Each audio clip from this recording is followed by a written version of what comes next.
السلام علیکم۔ آج سپٹمبر کی 5، 2021۔ کافی عرصہ پہلے ایک انگلش فلم دیکھی تھی جس کے ہیرو کا نام تھا راک ہڈسن۔ کافی اچھی فلم تھی، نام تھا اس کا کم سپٹمبر۔ تو مجھے بہت پسند تھی، میں نے بار بار دیکھی۔ تو سپٹمبر کا مہینہ میرے ذہن میں ایک الگ سا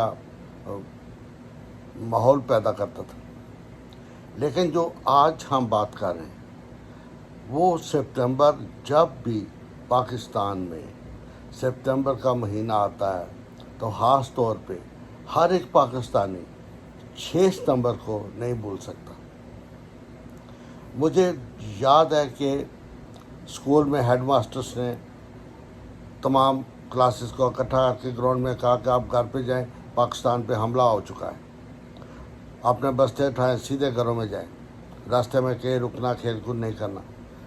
تو میں باغم باغ گھر کی طرف جب نکلا تو راستے میں ایک عجیب ماحول تھا، دکانوں کے باہر لوگ کھڑے تھے، ریڈیو کے ارد گرد ایسے سن رہے تھے جیسے کہ وہ بہت خاص بات ہے۔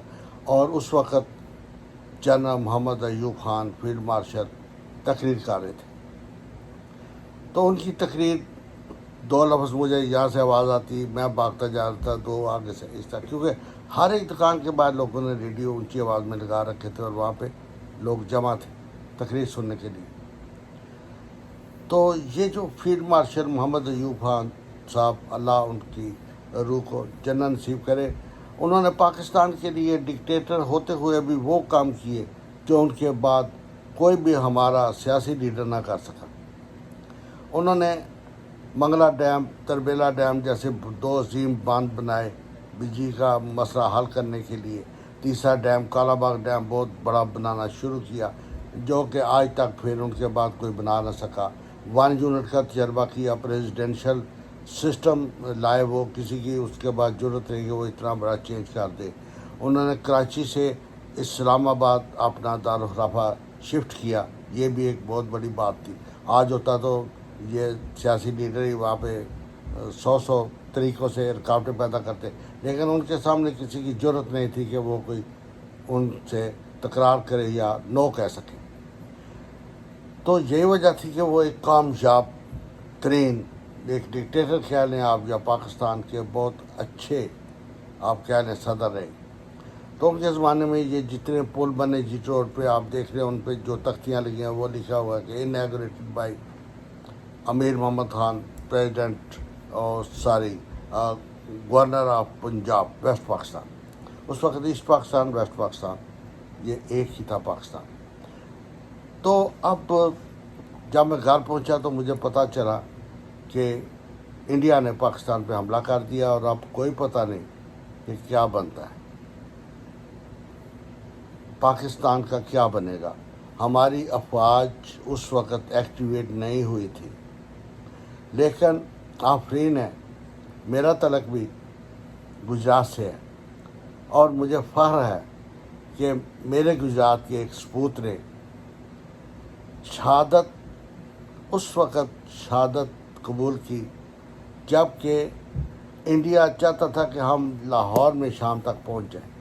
انہوں نے 3 دن تک لاہور BRB نہر کے کنارے پورے بریگیڈ کو روکے رکھا، حالانکہ ان کے پاس تقریباً 150-200 سے زیادہ جوان نہیں تھے، اور ان کا نام تھا میجر عزیز بٹی شہید۔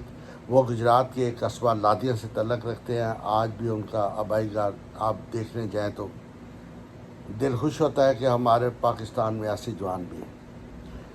تو یہ تو بات ہے پاکستان کے آرمی کی، لیکن جہاں تک لوگوں کا تعلق ہے، میں نے دیکھا کہ ریلوے اسٹیشن پہ جب بھی آرمی کی ٹرین آتی تو لوگ دیگیں لے کے پکوا کے بریانی کی ساتھ دال، چاول، نان یہ لے کے جاتے، ان کو کھانا کھلاتے۔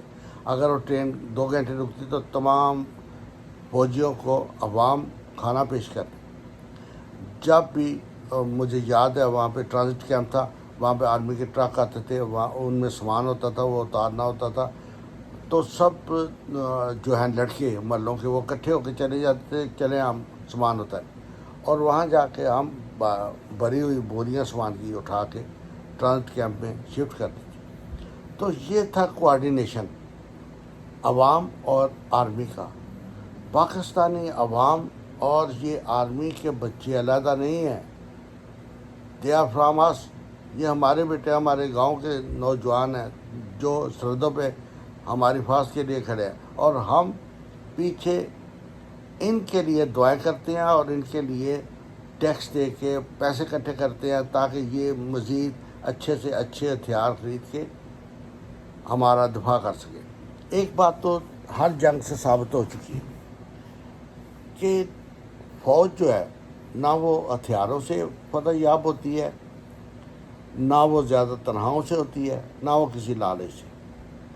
آرمی اسی وقت کامیاب ہوتی ہے جب وہ لوگ آپ میں سے ہوں، آپ کا دفاع کرنا چاہے۔ یہ افغانستان میں دیکھ لیں، ایک گریٹ آرمی تیار کی گئی، ان کے پاس دنیا کا جدید ترین اسلحہ، لیکن انہوں نے لڑنے سے انکار کر دیا۔ کیوں؟ سامنے کوئی مشن نہیں تھا۔ کس کے لیے لڑتے؟ انڈیا کے لیے لڑتے، جبکہ وہ مسلمان تھے۔ اب یہ ہے کہ اس وقت اچانک حملہ کرنے کی وجہ کشمیر تھا۔ کشمیر میں مجاہدین جو تھے وہ بڑی تیزی سے فتح یاب ہو کے بڑھ رہے تھے، ایڈوانس کر رہے تھے۔ چم، جوڑیاں، سیکٹری، یہ تمام طوطا پہاڑی، وہاں تک یہ ہمارے مجاہدین پہنچ چکے تھے۔ اب انڈیا نے دیکھا کہ اس سے پہلے کہ یہ تمام کشمیر لے جائیں، اس نے سوچا کہ میں پاکستان پہ حملہ کر دوں۔ پلاننگ یہ تھی کہ لاہور سے وہ BRB ڈائر کی طرف سے ایڈوانس کریں گے، ادھر 600 ٹینک سے چوئنڈا کے میدانی علاقہ سیالکوٹ کے پاس، بالکل کوئی رکاوٹ نہیں، وہاں سے 600 ٹینک آئیں گے اور یہ آ کے دریائے چناب پہ برج کو کاٹ دیں گے۔ اس طرح پاکستان 2 ٹکڑے ہو جائے گا۔ تو اب یہ منصوبہ ایسا تھا کہ ایک ٹکڑا جو ہے اسے ہم اپنے پاس رکھ کے کشمیر کی سودے بازی کریں گے، لیکن ان کو پتہ نہیں تھا کہ سرحدوں پہ شیر جاگ رہے ہیں، اور عزیز پٹی شہید جیسے افسران جو جان دینے کے لیے اختیار کھڑے تھے ملک کے لیے، انہوں نے ایسا دفاع کیا کہ دنیا ششکار اٹھی، اور آج تک لوگ جا کے ان کی قبر کو سلوٹ کرتے ہیں۔ میں بھی سلوٹ کرتا ہوں، آپ بھی سلوٹ کرتے ہیں۔ کیوں؟ انہوں نے پاکستان کے عوام کے لیے، ایک ملک کی شان کے لیے جان دی۔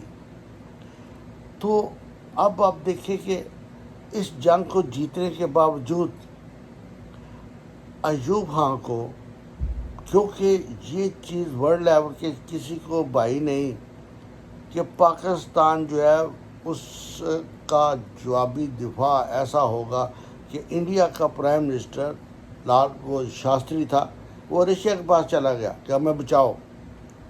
رشیا نے بیچ بچاؤ کہا، اور ہمارے عوام کو یہ دکھ تھا کہ جیتی ہوئی جنگ ایوب خان نے کیوں ہار دی، کیوں شاستری سے صلح کر لی۔ تو مجھے نہیں پتا کہ اس کے لیے بھٹو صاحب کو پلانٹ کیا گیا یا وہ خود ہی اتنے جذباتی ہو گئے کہ انہوں نے ایوب خان کا ساتھ چھوڑ دیا اور ایک تحریک چلائی، جس کے نتیجے میں ایوب خان صاحب نے استعفیٰ دے دیا اور چلے گئے۔ ان کی آخری تقریر بھی مجھے یاد ہے، انہوں نے کہا تھا کہ مجھے افسوس ہے کہ یہ پاکستان شاید اب اکٹھا نہ رہ سکے۔ ان کی بات 100% بعد میں ثابت ہوئی، ایسٹ پاکستان بن گیا، ویسٹ پاکستان بن گیا، ہمارے 90,000 فوجی ادھر انڈیا کے پاس قیدی بن گئے۔ تو یہ سب چیزیں ہوئی ایک جنگ جیتے کے نتیجے میں کہ پوری دنیا کی طاقتیں جو اسلام دشمن ہے، پاکستان دشمن ہے، انہوں نے تہیہ کر لیا کہ اب دوسری جنگ میں پاکستان کو جیتنے دے ہی دینا، اور یہ 71 کی جنگ میں ہوا۔ تو میرے بھائیو، اس کے بعد اللہ کا فضل ہے کہ پاکستان نے ایٹم بم بنا لیا، اور پھر انڈیا کو جرت نہیں ہوئی۔ اب آ کے 70 سال بعد ایک ایسا لیڈر آیا ہے جس کا نام ہے عمران خان۔ تو نام سے فرق نہیں پڑتا، کام سے فرق پڑتا ہے۔ میرا خیال ہے کہ ایوب خان کے بعد یہ پہلے صاحب ہیں جنہوں نے دوبارہ وہ جو ڈیم تھے ان کا کام شروع کرایا، سڑکوں کی تعمیر شروع کرائی ہے۔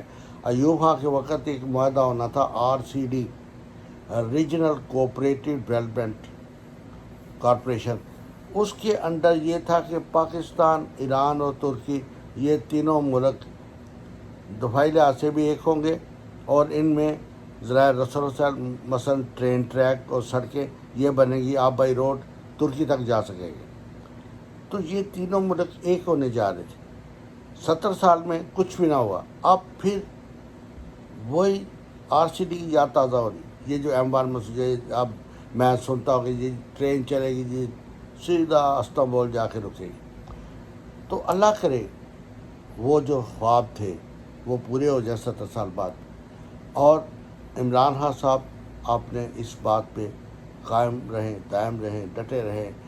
آپ دیکھیں کہ پاکستانی عوام، پاکستانی فوج ایک ہی تصویر کے دو رخ ہے۔